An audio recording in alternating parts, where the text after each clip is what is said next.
हमारा समाज गरीब, शोषित, कमजोर समाज है और हमारी सुनवाई नहीं होती। सबको हटाने का काम करें, जाति भेदभाव क्यों करें? वहाँ जेसीबी चला के और तोड़ दिया। बैठने के लिए जमीन नहीं देंगे, कहाँ जाएंगे?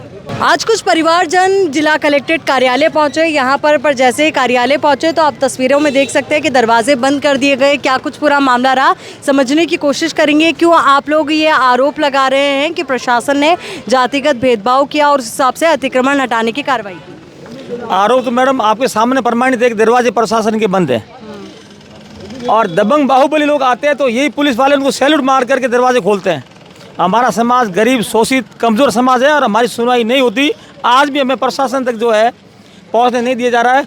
उससे आहत होकर के हमारे जो दलित वर्ग के जो लोग हैं उन्होंने अपना मुंडन करवाया है। कौन से गांव का ये पूरा मामला है, क्या कुछ हुआ और फिर अब उसके बाद आगे क्या है? ये बाड़मेर ग्रामीण ग्राम पंचायत है, उस वहाँ का मामला है और जाति टारगेट करते हुए 38 ऐसे गरीब, शोषित, कमज़ोर जो दिव्यांग हैं आपके सामने मैं बताना चाहूँगा। आप देखिए, दिव्यांग, आंखों से दिव्यांग, पाँव से भी दिव्यांग और ऐसी विधवा महिलाएं हैं जो भूमिहीन हैं, उनको तो अतिक्रमी मान करके हटाया जा रहा है। और उसी ज़मीन पर जो काबिज हैं, दबंग जो लोग हैं, बाहुबली लोग हैं, उनको अतिक्रमी नहीं माना गया। तो हमारा एक ही निवेदन है कि अगर सम भाव रखते हुए, समानता का भाव रखते हुए सरकारी ज़मीन पर जो काबिज हैं सबको हटाने का काम करें, जाति भेदभाव क्यों करें? आपने कोई पट्टा वट्टा जमीन के कोई कागज नहीं बनाए थे? पट्टा वट्टा मैंने 2 बार पंचायत में गया था, 1 बार कैंप में भी गया था। उन्होंने बोला था कि केवल कि आपको नहीं दिया जाएगा, आप ओबीसी में आ रहे हो। मैंने कहा मेरा जांच रिकॉर्ड कटवा लो, अगर मेरे पास में अगर 10 फुट भी ज़मीन है तो आप मेरे को रिकॉर्ड कटवा के दे दो और मैं वहाँ चुपचाप बैठ जाऊँगा। चलिए, जिन्होंने मुंडन बनाया था वहाँ पर, मेरा जो वहाँ पर का रिवाज था, 15 साल मैंने रहा था। फिर वहाँ के दबंग लोगों ने वहाँ जेसीबी चला के और तोड़ दिया था। फिर मैंने वकील साहब से गुहार लगाई तो इन्होंने वहाँ जाके तहसीलदार और एसडीएम साहब को भेज के वहाँ काम उसका रुकवा दिया था। यानी कहीं पर भी आपकी सुनी नहीं गई? कुछ भी नहीं, कहीं पर नहीं सुना। आपने मुंडन कराया है, क्यों कराया? आपने भी मुंडन कराया, बताइएगा।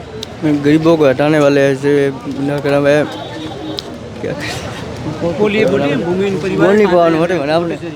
चलिए, अपनी बात नहीं रख पा रहे, आप रखेंगे? मेरे लिए तो मकान नहीं है, घर नहीं है, ठीक है, हम तो बेच लिए, उस बार मकान नहीं है, किराए पे बैठे हुए।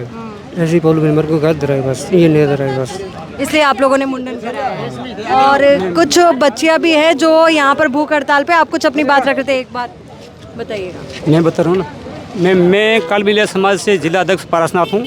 मैं कालबिलिया समाज कल्याण समिति जिला अध्यक्ष होने के नाते मैं ये संदेश देना चाहता हूँ, ये भूमिहीन परिवार है और इनमें से घुमंदू समाज ही है, मगर इनको बैठने के लिए ज़मीन नहीं देंगे। यहाँ से हटाया गया है, बैठने के लिए ज़मीन नहीं देंगे, कहाँ जाएंगे?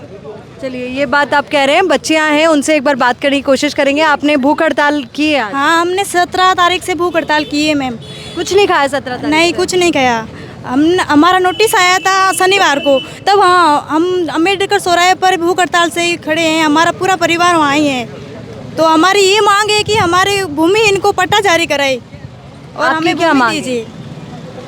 पट्टा चाहिए मुझे। पट्टा चाहिए? हाँ। जो भूमिहीन लोग हैं वो मांग कर रहे हैं कि उन्हें पट्टा चाहिए। महिलाएं थोड़ा बताइएगा कि क्या समस्या है आप लोग के साथ? समस्या सर, हमारे घर से बाहर निकला जा रहा है, घर भी छोड़ा जा रहा है। एक एक करके उसको बोल दो। चलिए, आप बताइए।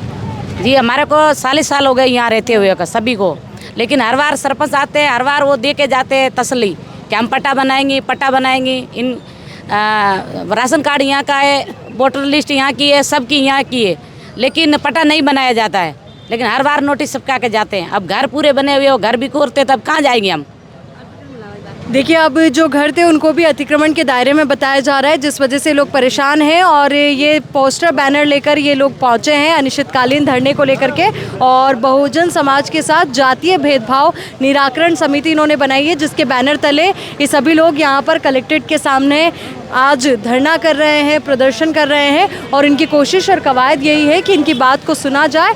और ये विभिन्न मांगों के साथ आज इनका सांकेतिक धरना आप इसे कह लीजिए, क्योंकि अगर आप देखेंगे तो यहाँ पर ढेरों बाल आपको नजर आएंगे, क्योंकि अभी 2 युवाओं ने मुंडन कराया। इनका कहना है कि अगर इनकी बात नहीं सुनी गई तो आने वाले 38 दिनों में 38 परिवार के युवा यहाँ पर आएंगे, मुंडन कराएंगे और अपना धरना यहाँ पर करेंगे और साथ ही ये एक संदेश, कड़ा संदेश पहुँचाएंगे। तो एक बार इस बात को कंप्लीट करेंगे, पर नवल किशोर जी, आप खुद एक एडवोकेट है और क्या दाव पेच जो है वो फंस रहा है? क्यों इनका जो भूमि की जगह है वो वाकई में क्या अतिक्रमण है या फिर कई औरों ने भी अतिक्रमण किया पर उन पर कार्रवाई नहीं हुई, इसलिए सिर्फ आप लोग गुस्सा है?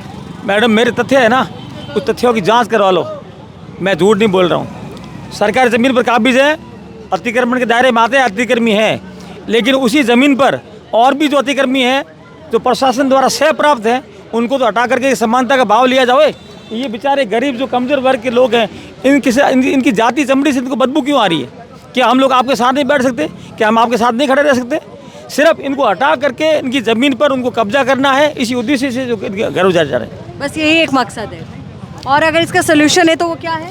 उसका सॉल्यूशन यही है कि जब उन्हीं दबंगों को आपने पट्टे दे दिए, उनकी रजिस्ट्री करवा दी, तो अगर भारत के अंदर समानता का भाव है तो इनको भी पट्टे जारी किए जाए। ये गरीब लोग हैं, अगर इनको हटा दिया गया तो ये कल कहाँ जाएंगे? चलिए, तो ये तमाम मांगे और इसको लेकर के बात इन्होंने हमारे समक्ष रखी। अब देखते ये हैं कि प्रशासन इसको लेकर के आगे क्या एक्शन लेता है या फिर ये इसी तरीके से धरने पर बैठे हुए आपको आने वाले दिनों में भी नजर आएंगे। वीडियो जर्नलिस्ट हरीश कुमावत के साथ आयुष विजयवर्गीय, द खटक, बाड़मेर।